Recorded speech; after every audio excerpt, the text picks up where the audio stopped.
if we look to the answer as to why for so many years we achieved so much, prospered as no other people on earth, it was because here in this land, we unleashed the energy and individual genius of man to a greater extent than has ever been done before. Freedom and the dignity of the individual have been more available and assured here than in any other place on earth. The price for this freedom at times has been high, but we have never been unwilling to pay that price. Those who say that we're in a time when there are no heroes, they just don't know where to look. The sloping hills of Arlington National Cemetery, with its row upon row of simple white markers bearing crosses or stars of David, they add up to only a tiny fraction of the price that has been paid for our freedom. Each one of those markers is a monument to the kind of hero I spoke of earlier.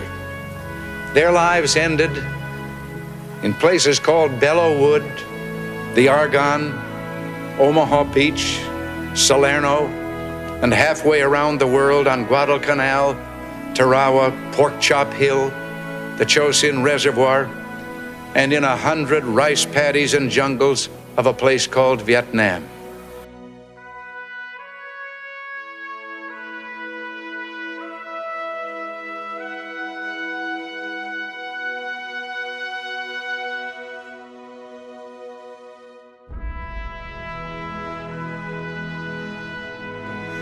Hello, I'm Major General Robert Hipwell, and I'm honored and privileged to be the National Commander of the United States Volunteers of America. Who are the United States Volunteers of America? We are a nationwide organization that provides final military honors in uniform for our fallen heroes at no cost to their family and loved ones. When we go to the final honors, to render the honors that are due by a veteran who has served honorably,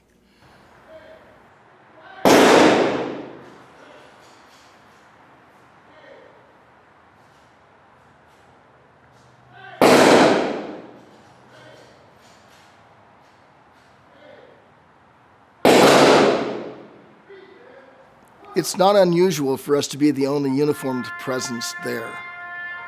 And I will tell you, having presented countless flags and led many hundreds of services as a chaplain, that when we're the only ones there, the family doesn't know the difference, and we don't want them to know the difference. We want them to know that the military cares enough about the service of their loved one that they sent somebody, and we're often that somebody.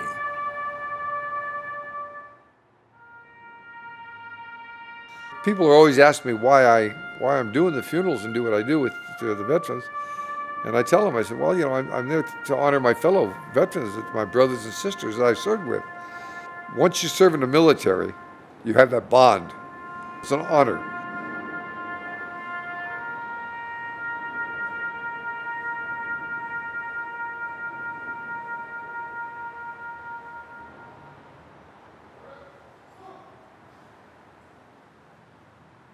I remember being at the Marina Air Show and seeing this wonderful group of guys recruiting, trying to find members, and I signed up immediately that day. And then the 20th of November, I was sworn in. I've enjoyed every moment I've been out there. I've been there when we had a funeral casket come in on the back of a fire truck to a homeless veteran. And the only person that was there for him was the hearse driver who received his flag. I got into United States Volunteers through a friend of mine that I actually had served in the military with. He called me up and said, hey, there's this organization, we do final honors for veterans. We need people. I was kind of surprised. I thought the active Army and the Reserve, the Guard folks kind of took care of that. Didn't realize there was an organization that actually provided such a service and that there was a need for it. I felt I'm continuing giving back, after serving. It was kind of nice putting the uniform back in and helping where I could. After doing my first funeral, which was at Golden Gate National Cemetery, you got, it was, it gave you a good feeling seeing the families and the how much they appreciated us being there, and that's kind of what I've seen throughout these honors that we've provided for these families, is how they feel seeing us there and us honoring and providing that service for the loved one.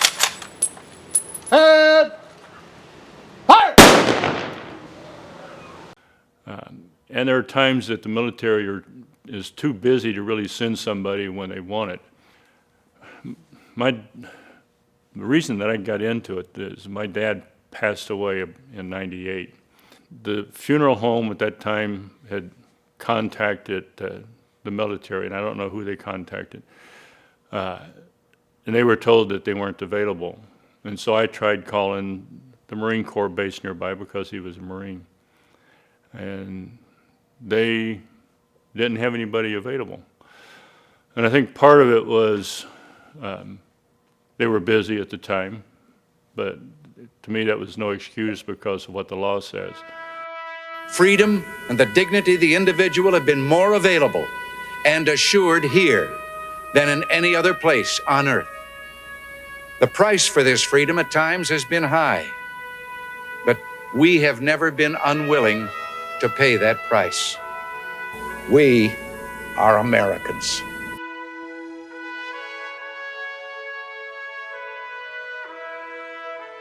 So if somebody wanted to join the United States Volunteers, they can go on our website and you can apply.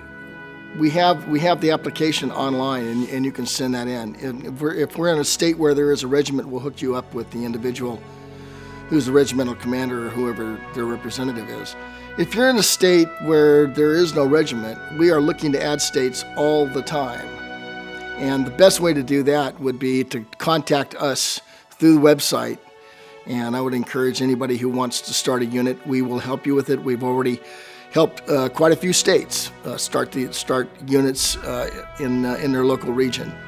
You don't have to have a national cemetery close at hand, though if you do, that's a big bonus, because we do private cemeteries also. And I will tell you something else that we're a little unusual with. We've had a few people, I don't want to overstate it, but we've had several who, dad, grandpa, in some cases mom or grandma, who served in the military, passed away and there were no honors, or the honors were in a different state and they want those honors for the family that's in a state where the honors were not held. And we will go and recreate those honors, and we will do that for that family, including the flag presentation and the whole 9 yards, because it brings closure to the family, and that's really what we're looking for.